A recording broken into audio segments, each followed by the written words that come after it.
Hello everyone.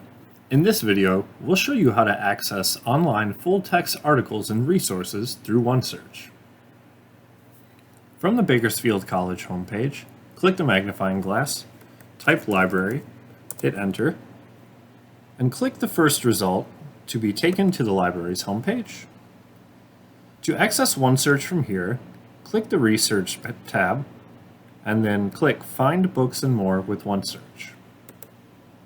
As soon as you get to OneSearch, you're going to want to sign in to make sure that you can fully access all of the library's materials and tools.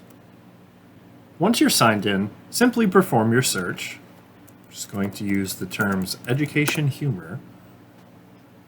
And here, in all of your results, you'll be able to see if you can access the material online. In this first result, we have a few different options here.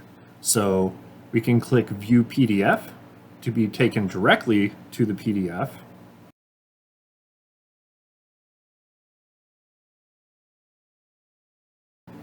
And once you're here on the main vendors link page, you can download the PDF if available by clicking the download button here, and it will save it to your device.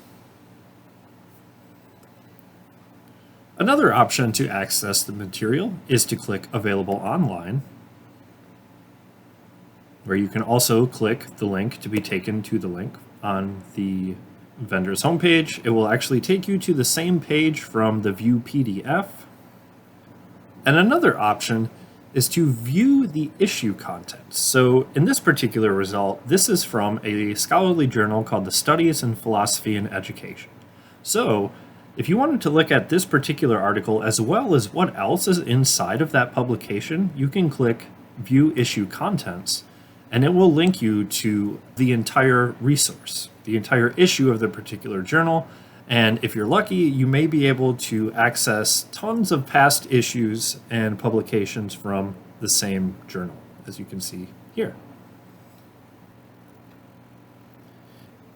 If you are unable to find an electronically available resource for your research, simply contact a BC librarian and we will help you track it down and try to find an accessible article for you. Thank you for watching, and if you have any questions, please don't hesitate to ask me or any other friendly BC librarian. We're here to help.